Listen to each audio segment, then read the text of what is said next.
हाँ रोल है।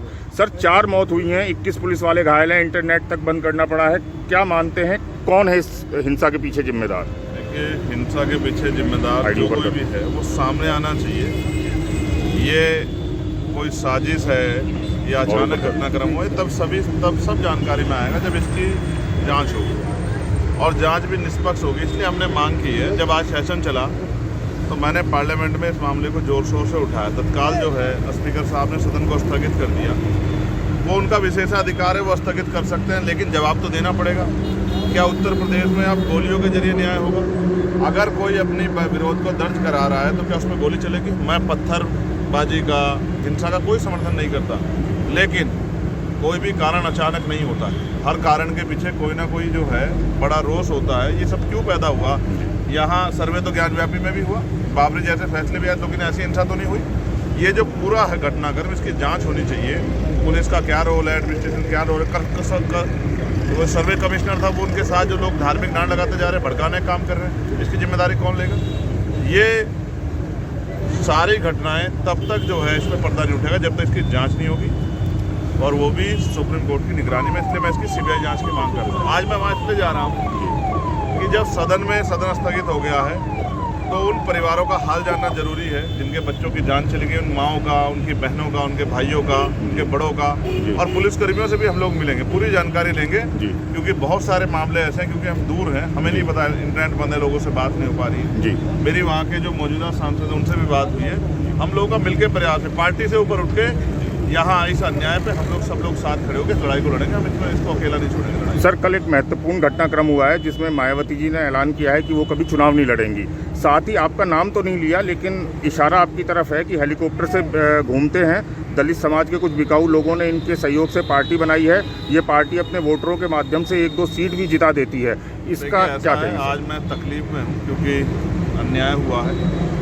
गोली के दम पे न्याय नहीं हो सकता। ये सरेआम गोलियां दलितों, पिछड़ों, मुसलमानों पे, आदिवासियों पे बहुत तेज़ी से चलती है, किसी के सीने पे, किसी के सर पे। ये अन्याय हम लोग बर्दाश्त नहीं करेंगे। रही बहन जी की बात, वो हमारी नेता है, आप जानते हैं, वो अपने मन से कुछ नहीं कहती। उनको जो वो पढ़ती हैं वो लिख के कोई देता है। जिसने लिख के दिया है वो बहुत लंबे समय से इस काम कर रहा है। ये अब चलने वाला नहीं। बहन जी भी बहुत हमारे समझदार नेता है। वो उन्होंने कह दिया, लेकिन वो दिल से हमें प्यार करती है, ऐसा मैं। सर आप संसद में बहुत एक्टिव रहते हैं, तो अब जैसे शीतकालीन सत्र शुरू हुआ है तो अडानी और वक्फ के मुद्दे पे क्या विपक्ष घेरेगा सरकार? आज होता यूपी में जो चुनाव में लूट हुई है, गाजियाबाद में हो, कुंदरकी में हो, मीरापुर में हो, कटहरी में, इस लूट पे भी प्रशासन, पुलिस के जुल्म पे भी, और ये जो हिंसा हुई है इस पे भी आज सरकार को उससे जवाब मांगा जाता। सरकार तानाशाही हो गई है, लोगों की जान से खेल रही है, ऐसा नहीं होना चाहिए। और मैं फिर कह रहा हूँ, जिस तरह से वर्शिप एक्ट 1991 है, वो एक्ट ये कहता है कि 15 अगस्त 1947 को जिस धार्मिक स्थल की स्थिति जो थी वो वही रहेगी। फिर ये रोज नए सर्वे, रोज नहीं वो है, ये सत्ता में बैठ के जो भाजपा के लोग कर रहे हैं, ये निंदनीय है। इसकी कोई जगह नहीं है। ये नफरत, ये जो हिंसा है, इसकी कोई जगह नहीं है। मैं कहता हूँ कि सब लोगों से शांति की अपील करता हूँ, संभल के लोगों से भी, और जिनके साथ चाहे पुलिस के लोग हैं, जिनकी जान गई है, सबसे मैं मिलकर पूरी घटना को जनता के सामने रखूँ। मीडिया की सर एनसीपी पवार गुट के जो प्रमुख हैं शरद पवार, उन्होंने कहा है कि योगी के नारे बटेंगे तो कटेंगे से ध्रुवीकरण हुआ है, और गोरखपुर में योगी ने कहा है कि गर्व से कहो हम हिंदू हैं। हाँ, मैं आपसे फिर कहता हूँ, यहीं नोएडा में हमारे एक आदमी की जान गई। शायद बीजेपी का कोई नेता उनके घर नहीं पहुँचा। एक दलित समाज के लड़के की हत्या हुई है, गोली मार के हत्या हुई है। ये इस बात का उदाहरण है कि कौन बट रहा है और कौन कट रहा है। और मैंने कहा उनके नारे के अगेंस्ट में हमारा नारा है कि हम 6743 जातियों को जोड़ के बहुजन समाज में भाईचारा पैदा करेंगे और हमारे लोगों को सतर्क होना चाहिए।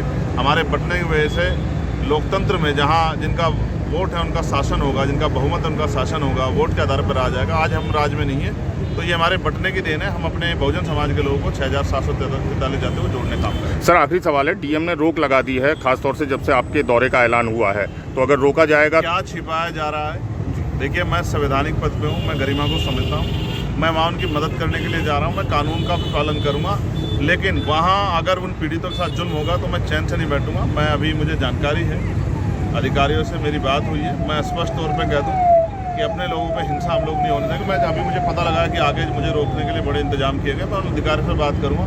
हम कोई कानून नहीं तोड़ रहे हैं, लेकिन जो हिंसा हो रही है, झूठे मुकदमे और लोगों को जेल भेजना, ये डराने का हम लोग नहीं चलने देंगे। Thank you sir.